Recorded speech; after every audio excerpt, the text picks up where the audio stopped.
dope.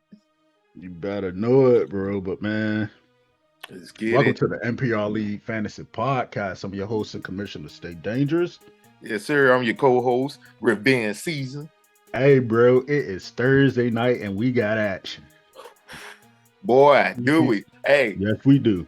I know it's still Preseason just the games kick preseason, off. but We got action tonight, man. We have the New York Football Giants versus the New England Patriots, and the Tennessee Titans versus the Baltimore Ravens. So be sure to check those games out. A lot of starters will be playing. I did read that a lot of coaches feel that it's necessary to play these starters early and often just to make sure their bodies and stuff is conditioned and right for the season. So, right. Just check out your local listings to watch those games. But let's get into the week's NFL news, man. Like I stated last episode, N'Keal Harry, man, I feel so bad for him. Bears wide receiver is likely sidelined for 8 weeks due to surgery today. He had a severe high ankle sprain in practice, so that required surgery. They call it a tightrope surgery. I don't know exactly the terminology of what that means, but he did have surgery on his ankle today. So blessings to him, man. Get well soon. Jakeem Grant, all-pro return man, tore his Achilles yesterday for the Cleveland Browns. So that's another big injury that we got to look out for. Doesn't hurt too much of fantasy football, but if you like those guys and you had them on your draft board, they would not be available for a while. So that is that. So you got to pay attention to waivers later on in the season. Yeah, got to get on the waiver wire, man. And surprisingly enough, man, I didn't see this coming. James White, Patriots 3-time Super Bowl champ, is retiring after 9 seasons. Damian Harris, Ramondre Stevenson, Ricky Pierre-Strong Jr., and veteran Ty Montgomery will have to pick up the pass catching slack now. He's gone. Yes, sir. So, Matt Jones, he got to find somebody to pass that ball to out of that backfield. And on top of that, they lost N'Keal Harry to the Chicago Bears. They do have Devontae Parker. So, just somebody out there, somebody else that they need to throw the ball to or whatnot. But speaking of running backs, man, let's get into our top 5's portion of the show today, man. This is a new segment that we bring into the show. So let's dive into it, man. You ready for that? Yes, sir. Let's get it. Yes, sir. So you going with yours first, or I'm going with mine? And we are doing the top five running backs of our choice, our opinion for this season. I go first, just to get it started. And at number, I'm gonna start from 5, and then I'll work my way to number 1. At number 5, I got Najee Harris. I chose Najee Harris because in volume, he's gonna get that work. Yeah, the O line is kind of iffy, but it was iffy last year. He still put up pretty decent numbers, especially in standard. In PPR, he did way better than he did in standard, but also, that's expected when, you get points per reception in PPR. So in standard, he was still top 10. I think, if I'm not mistaken, I think he finished either 8th or 9th. I'm not for sure in the final standings of last year.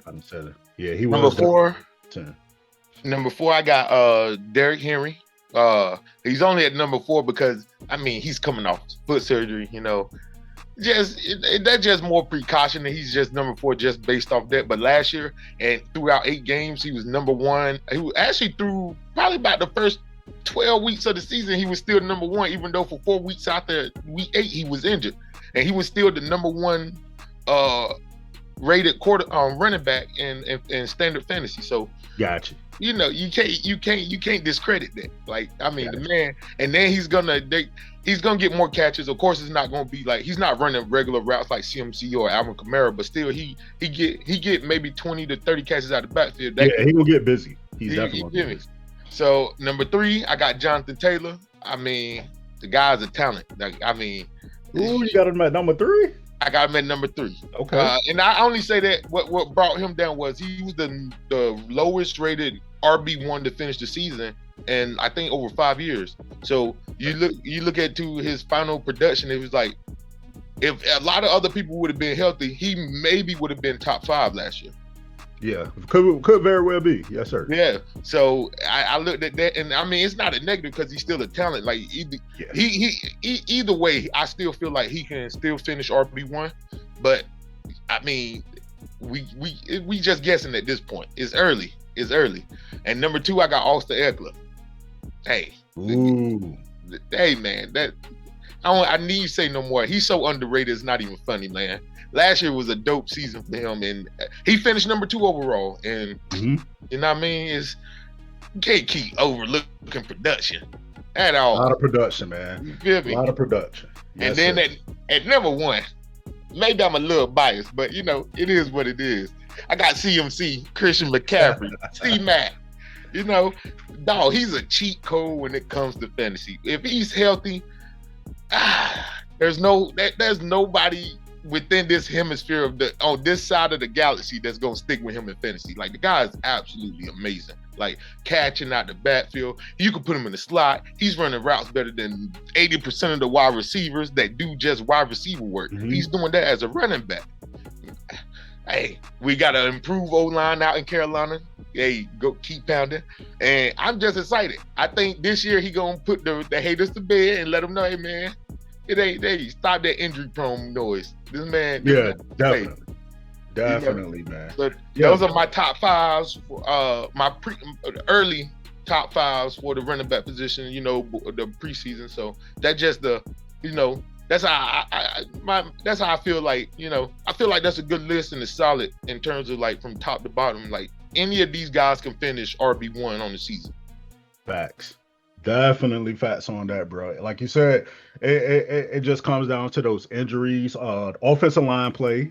The style of play the team plays, you know, throughout the season, they can switch it up. They can turn to pass heavy, get into run heavy, running back by committee, you know, so any of those could change. But I like your top 5, man. You know, I kind of figured I knew CMC was going to be that 1 or 2, you know, so I ain't mad at you. I love your top 5 running backs, man. Yes, so sir. Early, you know, projection for that. They could, like we said, and like you said, they could change, you know, as the season grows closer. But oh yeah.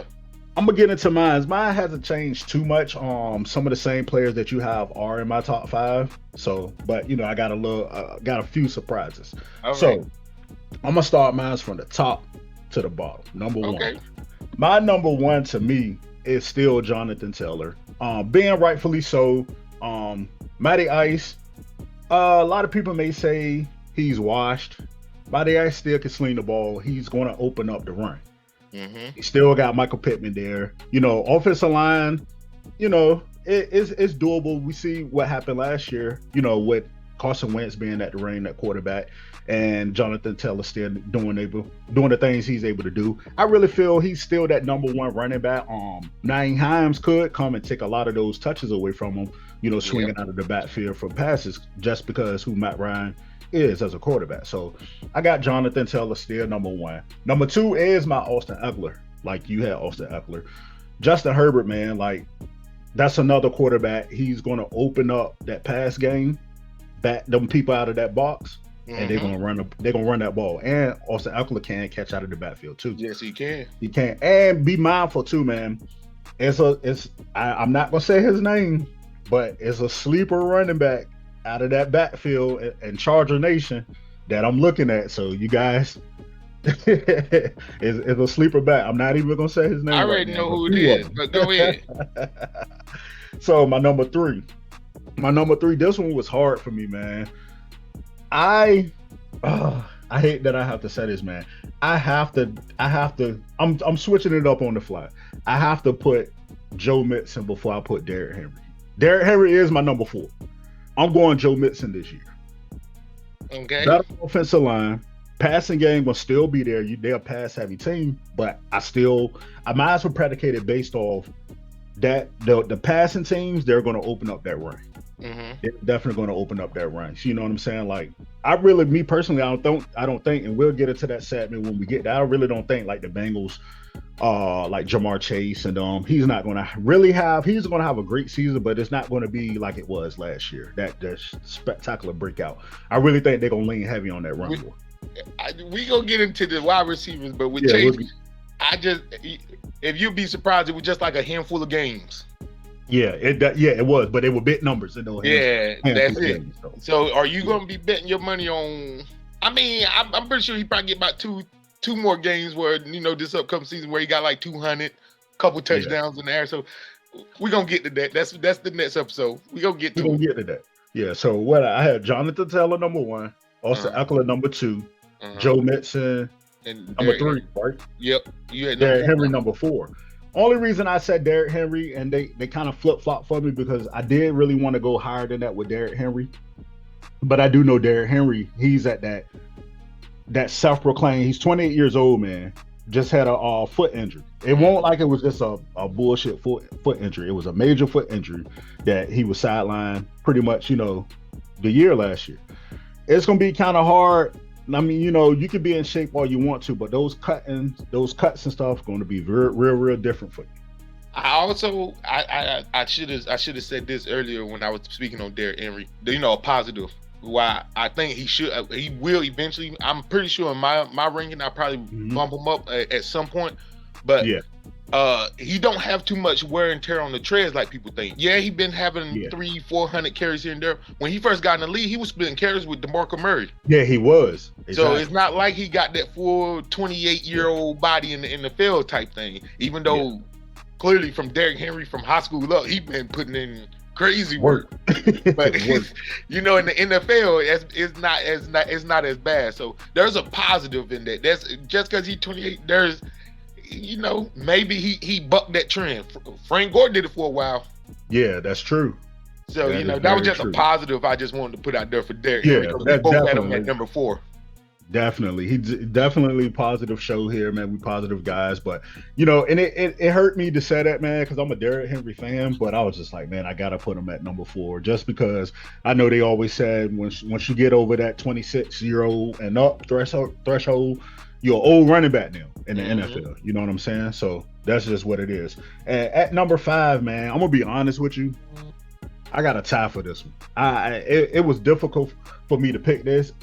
CMC or Dalvin Cook, man. I'm gonna be honest. That's as transparent as possible. I'm just like I can't put one above the other.